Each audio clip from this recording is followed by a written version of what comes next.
So I grew up in Lauderdale Lakes, Florida, and I grew up in the same house on 33rd Ave in Lauderdale Lakes.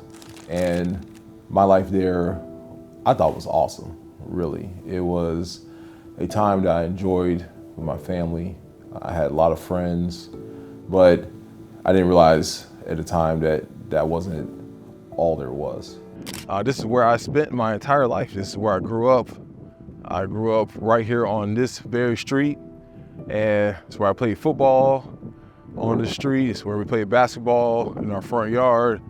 This was the hangout spot for my friends and myself.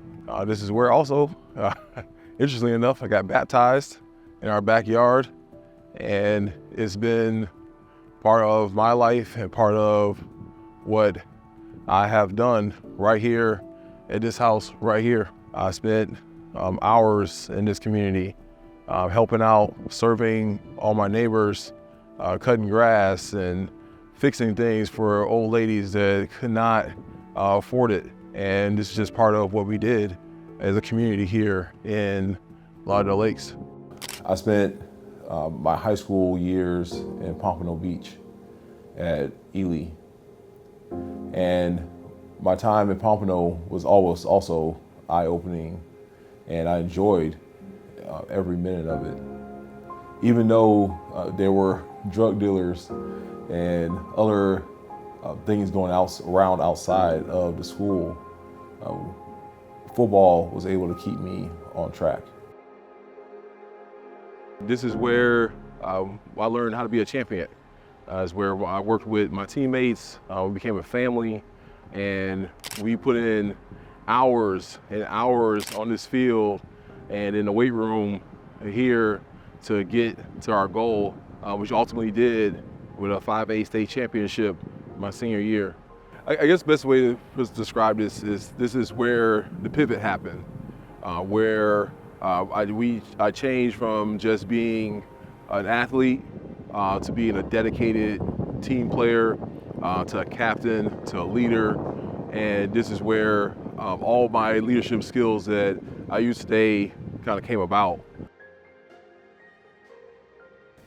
I chose the University of Miami for the same reasons that I was in love with how we played when I was in high school. It was a big family, and that family atmosphere and community atmosphere is what's pivotal to being successful. It was also close to home, and Stanford is a long way from Lauderdale Lakes, Florida. And at that time, my dad, it's still a big part of my life, and probably would never ever see me play in person if I went to California. The University of Miami to me is everything. It's really where I began my journey on so many levels. My journey to become a lawyer, my journey to become a professional athlete, my journey to become the man that I am. I had so many people pour into me from this school, whether it was some of the clergy that was here, whether it was my fellow teammates, whether it was professors, my academic advisors, my coaches. So many people poured into my life during this time that I spent here that it means so much to me. And because it really drives me to be the person I am every single day, drives me to be who I am to my family, to my community, to my wife. And so it is the genesis of really who I am and what I'm about. It's also the place where I fell in love with the law. It's also a place where I met my first lawyer, because where I grew up, where I went to high school, there were no lawyers to talk about, and no lawyers to really speak about to or even have anything to do with the law unless somebody was getting in trouble or arrested. And so this was a cool place. This is a place to really make myself known.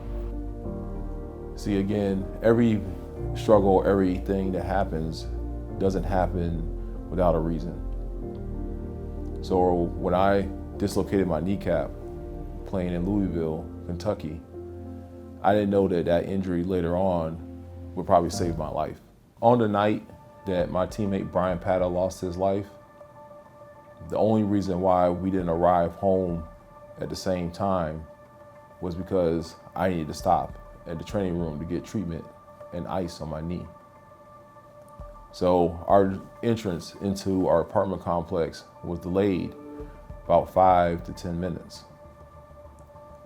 And just because he arrived first and somebody was there waiting to ambush him was the only reason why we weren't pretty much walking through the same hallway at the same time.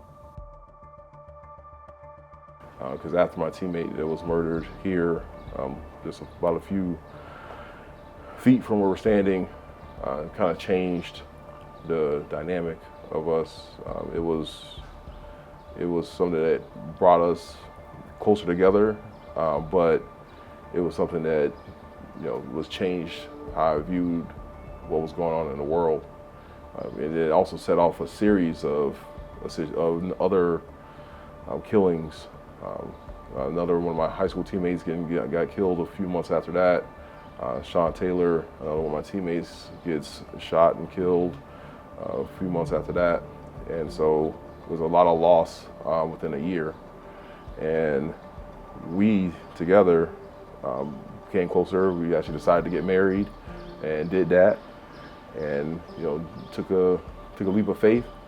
And we've been working to help and serve people ever since that time. We're gonna, unfortunately, take losses and lose people because this is a broken world that we live in. But that brokenness doesn't have to change who we are.